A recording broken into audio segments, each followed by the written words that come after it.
Good morning students. देखो आज हम अपनी नेक्स्ट एक्सरसाइज 11.3 एक्सरसाइज स्टार्ट कर रहे हैं अबाउट कॉनिक सेक्शन।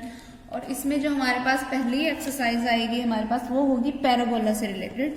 तो पैराबोला क्या है? पैराबोला देखो कॉनिक सेक्शन का एक पार्ट है। तो कॉनिक सेक्शन वर्ड आया कहाँ से है? देखो तुम सबने कोन के बारे में पढ़ रखा है। ये तुम्हारे को पता है कि ये वाली कोई कोन की फिगर होती है, कोई कैप टाइप की ये जो फिगर होती है ये कोन की फिगर है।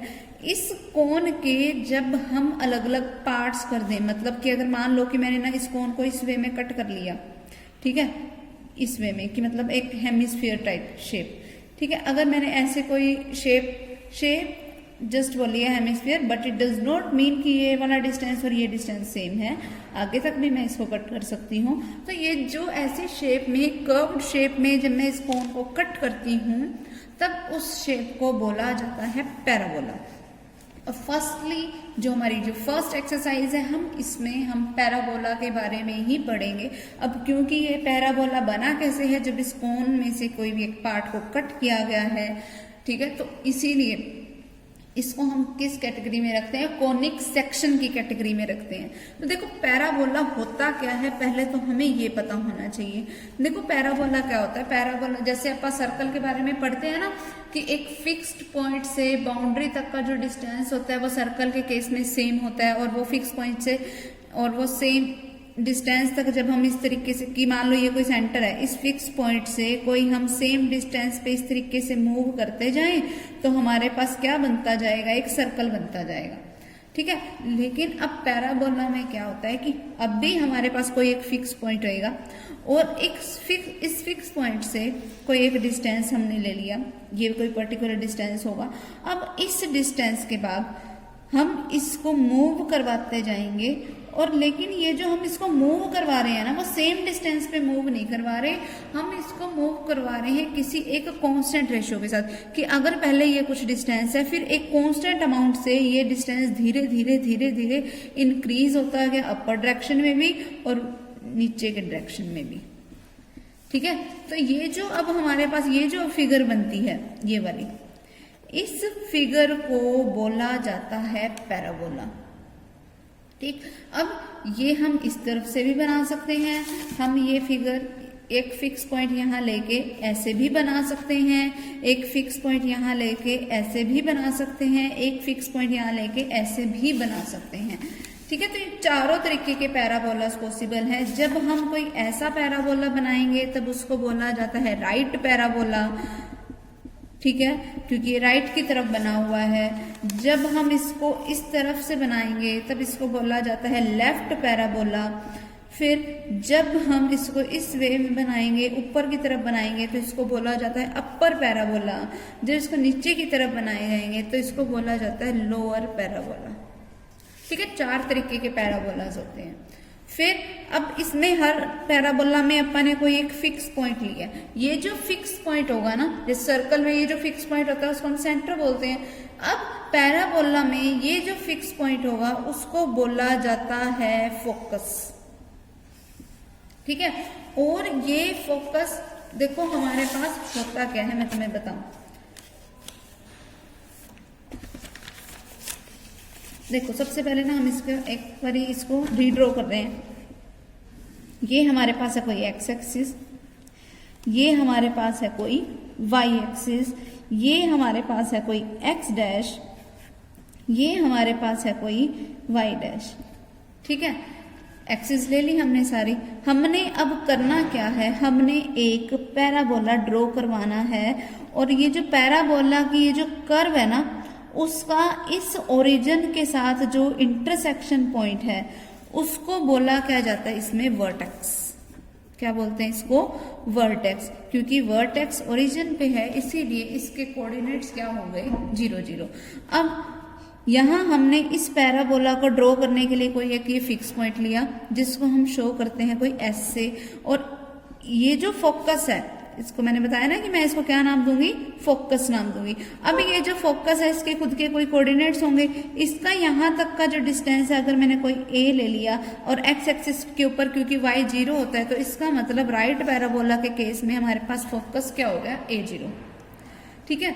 फिर जितना डिस्टेंस ये है, ये कितना डिस्टेंस है ए टाइप का, उतने ही डिस्टेंस पे कोई एक और पॉइंट नेगेटिव की तरफ लिया जाता है, यानी कि ये माइनस है, और यहाँ से एक ये लाइन ड्रॉ की जाती है जो कि वाई एक्सिस के पैरेलल होती है, और डिस्टेंस उसका वर्टेक्स से और फोकस, वर्टेक्स से डिस्टेंस उतना ही होगा जितना वर्टेक्स और फोकस के बीच में डिस्टेंस था। तो ये भी ए यूनिट्स का ही डिस्टेंस है, और ये लाइन कौन सी है, एक्स इक्वल्स टू माइनस पे ए वाली लाइन है। आगे समझ, ये लाइन क्यों कौन सी है, x इक्वल्स टू माइनस के ए वाली लाइन है, जिसको हम क्या बोलते हैं, x प्लस ए, और ये इसको बोला जाता है इक्वेशन ऑफ डायरेक्ट्रिक्स। क्या बोलते हैं हम इसको, equation of directrix. x plus a is equals to 0, ये डायरेक्ट्रिक्स की लाइन होती है, ठीक है। फिर हमारे पास इसमें अगर हम इसकी मेन इक्वेशन ऑफ एक्सिस की बात करें, अगर देखो ये वाला पैराबोला क्योंकि इस राइट ऑफ एक्सिस के ऊपर बना हुआ है, तो इसकी इक्वेशन ऑफ एक्सिस जो होगी वो हमारे पास क्या होगी, क्योंकि ये एक्स एक्सिस के ऊपर बना हुआ है और एक्स एक्सिस के ऊपर है, तो एक्स एक्सिस के ऊपर वाई क्या होता है, 0 होता है, तो इसकी इक्वेशन ऑफ एक्सिस हमारे पास क्या हो जाएगी, वाई इज इक्वल्स टू 0, ठीक है। अब मैंने तुम्हें बोला था कि जब भी हम पैराबोला को ड्रॉ करते हैं तो किसी एक कांस्टेंट रेशो से हर बार वो अमाउंट क्या होती जाती है, इंक्रीज होती जाती है। तो वो जितनी भी अमाउंट इंक्रीज हो रही है ना, जो कांस्टेंट क्वांटिटी जो हर बार इंक्रीज हो रही है, उस कांस्टेंट क्वांटिटी को नाम दिया जाता है एसेंट्रिसिटी, ठीक है। उसको हम क्या नाम देते हैं, एसेंट्रिसिटी। और पैराबोला के केस में एसेंट्रिसिटी को शो किससे करते हैं, ई से, और पैराबोला के केस में उस एसेंट्रिसिटी की वैल्यू क्या होती है, 1 के इक्वल होती है। चाहे कोई मर्जी पैराबोला हो, चारों में से कुछ मर्जी आ जाए, ठीक है।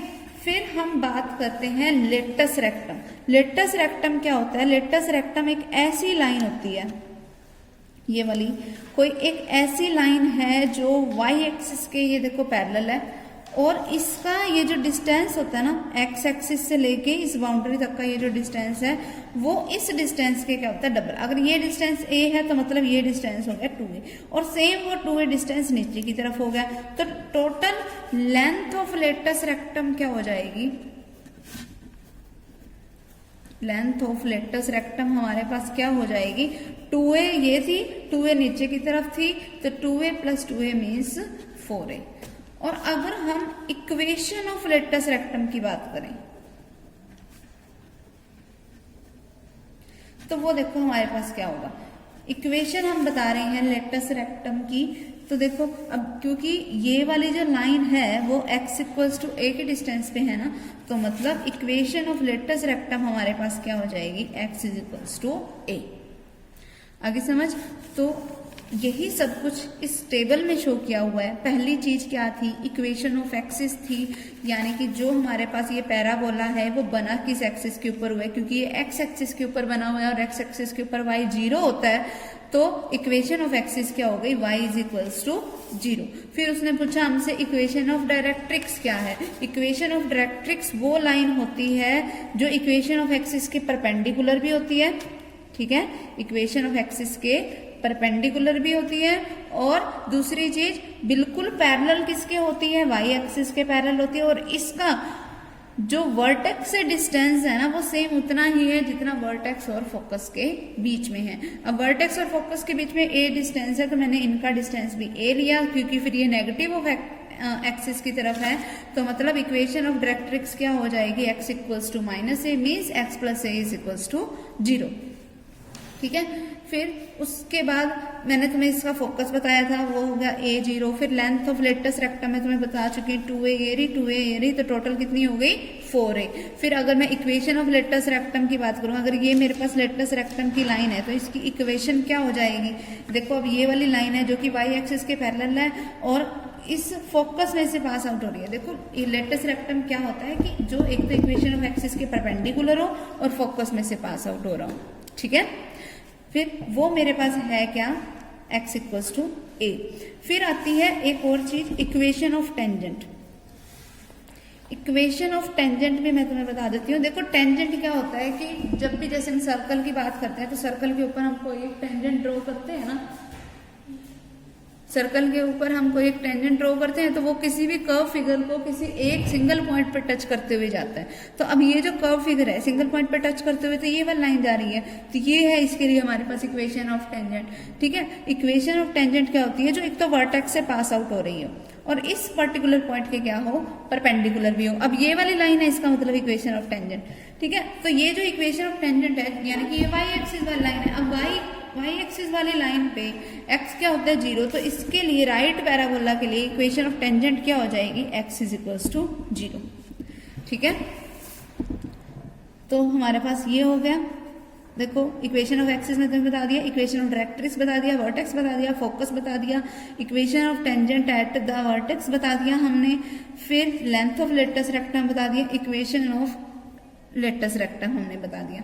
अब बात आती है कि जनरल इक्वेशन ऑफ पैराबोला क्या होती है कि जैसे इक्वेशन ऑफ सर्कल का हमने फॉर्मूला पढ़ा हुआ है, दैट x माइनस एच का whole square plus y minus k का whole square is equals to radius का स्क्वायर। उसी तरीके से इक्वेशन ऑफ पैराबोला भी तो होती होगी, तो वो इक्वेशन ऑफ पैराबोला क्या होती है, देखो इक्वेशन ऑफ पैराबोला होती है अगर हमारे पास राइट टाइप का पैराबोला है तो मतलब सब कुछ पॉजिटिव है, तब उस केस में कि वाई स्क्वायर किसके इक्वल होगा, 4ax पे, कि ये y वाली कर्व हमें तब मिलती जाएगी जब हम ये a और x को आगे बढ़ाते जाएंगे। तो y square is equal to 4ax जो होती है वो इक्वेशन ऑफ कौन सा पैराबोला है, ये राइट पैराबोला की।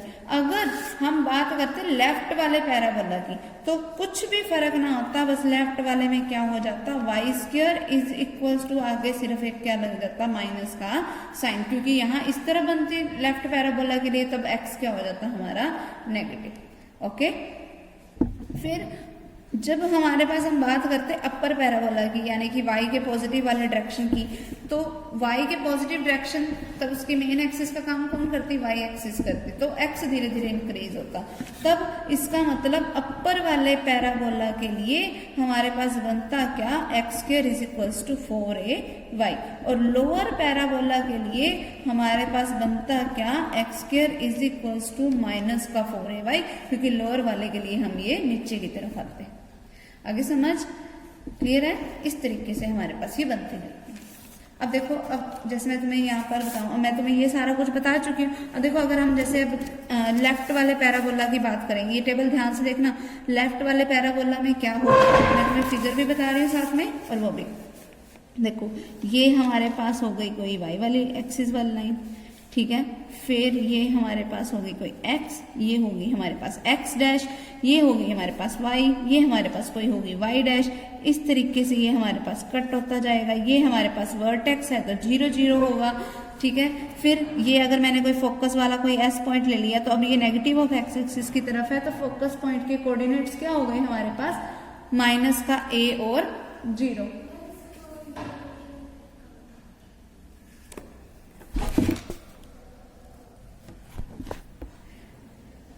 देखो हमारे पास यहाँ पर फोकस वाला पॉइंट क्या हो गया, माइनस a और 0।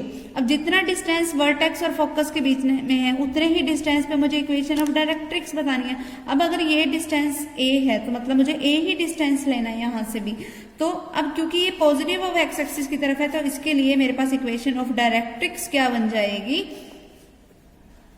x is equals to a means x minus a is equals to 0। Focus इसका मैं पहले ही तुम्हें बता चुकी हूँ, माइनस a और 0 होगा। वर्टेक्स इसके लिए क्या होगा, 0 0 होगा। इसके लिए इक्वेशन ऑफ एक्सिस क्या है, अभी भी ये x एक्सिस के ऊपर ही बना हुआ है तो इसके लिए y क्या हो गया, 0 हो गया।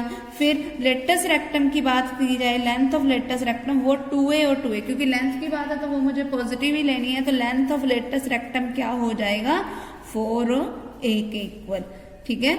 फिर अगर मैं लेटस रेक्टम की इक्वेशन बताऊं तो इक्वेशन ऑफ लेटस रेक्टम क्या हो जाएगी, देखो ये वाली लाइन है, ये वाली लाइन क्या है जो y एक्सिस के पैरेलल है और 0 0 से किस डिस्टेंस पे, a डिस्टेंस पे और नेगेटिव की तरफ है, तो x equals to minus a हो गई इसकी equation, means x plus a is equals to 0। इसके लिए क्या हो गई, इक्वेशन ऑफ लेटस रेक्टम। अगर मैं इक्वेशन ऑफ टेंजेंट की बात करूँ तो ये वाली लाइन है, इसके ऊपर टेंजेंट मीन्स वाई एक्सिस वाली लाइन है, तो इक्वेशन ऑफ टेंजेंट मेरे पास क्या हो जाएगी, जिसपे क्या 0 होगा, वाई एक्सिस पे x 0 होता है, it means equation of tangent क्या होगी, x इज इक्वल्स टू 0। ठीक है, क्लियर। तो इस तरीके से हमारे पास ये वाली टेबल बनी है, Y square equals to -4x के लिए। देखो equation of x is y is equals to 0, equation of directrix मैंने तुम्हें बताया ही था अभी, x is equals to a, फिर वर्टेक्स 0 0, फोकस -a और 0, equation of tangent at vertex यानी कि x इज इक्वल्स टू 0, फिर हमारे पास क्या हो जाएगी, लेंथ ऑफ लेटस रेक्टम 4 है, equation of latus rectum x is equals to -a, इसके लिए भी एसेंट्रिसिटी, तो चारों में से कोई मर्जी पैराबोला हो, e की वैल्यू 1 ही रहेगी। ठीक है, फिर अगर हम बात करें अपर वाले पैराबोला की, अपर वाला पैराबोला मैं ऐसे बनाऊंगी। ठीक है, ये वाला जो पॉइंट होगा वो हमारा वर्टेक्स होगा, ये हमारे पास कोई x एक्सिस है और ये हमारे पास कोई y एक्सिस है, ये y डैश, ये x डैश। अब इसका भी कोई फोकस होगा, इसका जो फोकस होगा वो मैंने यहाँ पर ले लिया, अब y एक्सिस पे फोकस है तो इसके कोऑर्डिनेट्स मैंने क्या ले लिए, 0 और a। ठीक है, तो इसका फोकस क्या होगा, 0 और a। ठीक है, इसका वर्टेक्स वाला पॉइंट ये वाला होगा, तो वर्टेक्स इसके लिए क्या होगा, 0 और 0। ठीक है, फिर अब अगर मैं इसके लिए बात करूं इक्वेशन ऑफ एक्सिस की, ये y एक्सिस पे बना हुआ है, y एक्सिस पे x क्या होता है, 0 होता है, इट मीन्स कि इसके लिए इक्वेशन ऑफ एक्सिस क्या है, x इज इक्वल्स टू 0 है। फिर अगर इसके लिए मैं डायरेक्ट्रिक्स वाली इक्वेशन की बात करूं तो यहाँ पर बनेगी। ठीक है, यहाँ पर बनेगी इसके लिए equation of directrix. Equation of directrix अब देखो क्या होगी, जितने डिस्टेंस पे ये उतने ही डिस्टेंस पे मुझे ये लेना है, यानी कि ये भी एक ही डिस्टेंस है, यानी कि ये वाला पॉइंट क्या होगा, 0 और -a टाइप का, यानी कि y की वैल्यू किसके इक्वल है, -a के इक्वल है। अगर y की वैल्यू -a है, इट मीन्स कि y plus a is equals to 0। इसके लिए क्या हो गई, इक्वेशन ऑफ डायरेक्ट्रिक्स हो गई। Okay, clear. फिर उसके बाद हमारे पास अगर मुझे वही सेम चीज लेंथ ऑफ लेटस रेक्टम बतानी है तो ये वाली कोई लाइन होगी, तो 4a के डिस्टेंस पे है।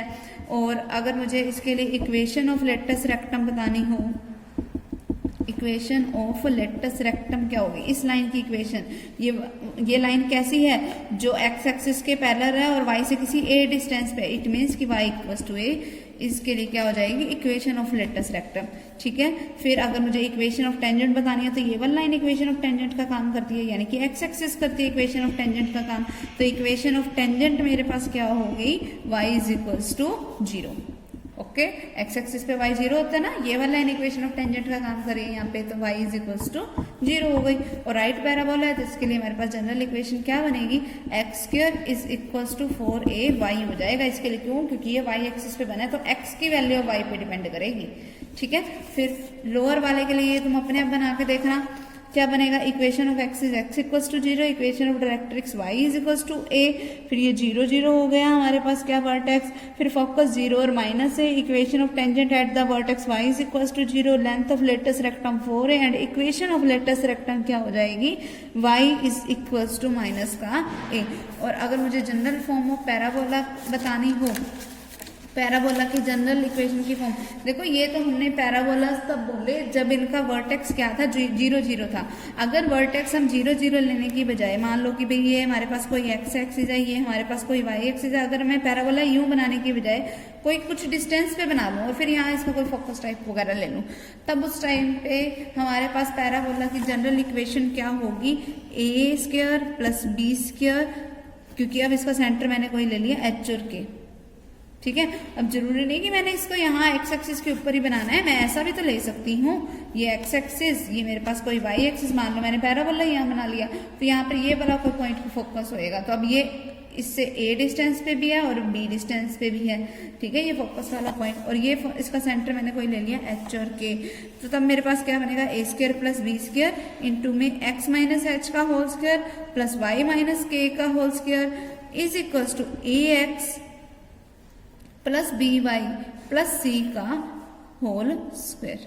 और इस चीज के लिए ये चीज ध्यान रखना कि यहाँ से अगर मैं इस बाउंड्री तक का कोई भी पॉइंट लेती हूँ, कोई भी एक पॉइंट, अब वो परपेंडिकुलर लिया मैंने ये वाला पॉइंट, ठीक है, अब इसका इससे जो डिस्टेंस होगा ना वो हमेशा सेम होता है, चाहे कैसा मर्जी पैराबोला हो, ये डिस्टेंस और ये डिस्टेंस हमेशा सेम। ओके, तो हम इसके देखो अब इसके एक्सरसाइज, इसके लिए ना ये सम करने के लिए ये टेबल याद होने बहुत ज़्यादा जरूरी है, याद भी होनी प्लस समझ में भी आने, दोनों ही काम बहुत ज़्यादा इंपॉर्टेंट है। अगर समझ आ गई होगी तो टेबल बनाने में टाइम भी लगेगा, हमें याद करने की ज़रूरत भी नहीं पड़ेगी, ठीक है। तो अब देखो जैसे अब इसके सम जो है वो सारे के सारे उन्हीं टेबल्स के ऊपर बेस्ड हैं। तो जैसे अब देखो, for the flowing parabolas find the coordinates of the focus, focus के कोऑर्डिनेट्स बताने हैं, लेंथ ऑफ लेटस रेक्टम बतानी है, इक्वेशन ऑफ एक्सिस बतानी है, इक्वेशन ऑफ डायरेक्ट्रिक्स बतानी है। अब जैसे मान लो मैंने पैराबोला ले लिया y square is equals to 18x, अगर मैं जनरल से कंपेयर करूं तो कैसा पैराबोला है ये, y square is equals to 4ax का, तो y स्क्वायर है, x है, मीन्स 4a की वैल्यू क्या होगी 18 होगी, तो a की वैल्यू क्या होगी 18/4 मीन्स 9/2। अब राइट टाइप का पैराबोला है, राइट टाइप के पैराबोला का फोकस क्या होता है, a और 0 होता है ना, तो इट मीन्स कि इसका फोकस क्या हो गया 9/2 और 0। फिर इसने हमसे पूछा था लेंथ ऑफ लेटस रेक्टम, तो लेंथ ऑफ लेटस रेक्टम क्या होती है 4a के इक्वल होती है ना, तो वो बना देते हैं 4a मीन्स 4a की वैल्यू तो मुझे पता ही है 18, तो वो लिख दी मैंने। फिर उसके बाद इसने हमसे पूछा है इक्वेशन ऑफ एक्सिस पूछी है, equation of axis right parabola के केस में क्या होती है y इज इक्वल्स टू 0, तो वही लिख दो y इज इक्वल्स टू 0 है इसकी इक्वेशन ऑफ एक्सिस। फिर इसने हमसे पूछा क्या है इक्वेशन ऑफ डायरेक्ट्रिक्स पूछा है, इक्वेशन ऑफ डायरेक्ट्रिक्स इसके लिए क्या होता है x is equals to minus का a, टेबल याद होगी तभी लिख सकते हो। इक्वेशन ऑफ डायरेक्ट्रिक्स इसके लिए क्या होता है x is equals to minus of a, it means x is equals to minus of a की वैल्यू क्या है 9/2। अब ये 2 उधर जाके मल्टीप्लाई हो गया तो 2x इज इक्वल्स टू -9, यानी कि 2x plus 9 is equals to 0। ये हमारे पास क्या हो गई इक्वेशन ऑफ डायरेक्ट्रिक्स, ठीक है। तो इसके सम करके आने हैं तुमने, ठीक है, इसके सम करोगे तुम फर्स्ट 3 सम तुमने इसके अपने आप करने हैं, ओके। इसमें बस हमें फोकस दे रखा है, मीन्स अब ये कैसा फोकस है, किसका होता है ये फोकस, A0 वाला फोकस होता है किसका है, राइट पैराबोला का होता है ना, इट मीन्स तो इसी फोकस की हेल्प से मुझे पता लगाना है कि वो कैसा पैराबोला है। अब जैसे A की वैल्यू 10 है, ठीक है, तो अब फोकस मुझे पता है, अब जिसमें A की वैल्यू है 10, ठीक है, तो राइट टाइप का पैराबोला है क्योंकि A0 टाइप का फोकस तो उसी में ही होता है, तो y square is equals to 4ax वाली इक्वेशन लगेगी पैराबोला के लिए, तो y square is equals to, अब a की वैल्यू क्या थी 10 थी, तो यहाँ पर 10 पुट कर दो, तो 4 इंटू में 10 इंटू में x, तो मतलब पैराबोला की इक्वेशन क्या होगी y square is equals to 40x। इस तरीके से हम पैराबोलास की इक्वेशन को फाइंड आउट कर सकते हैं। तो ये सम पहले 3 सम बिल्कुल सेम है, इजी है, तो पहले 3 सम इसके तुमने ट्राई करने हैं, बाकी सम हम अब अपना नेक्स्ट टाइम करेंगे 4 से आगे, ओके।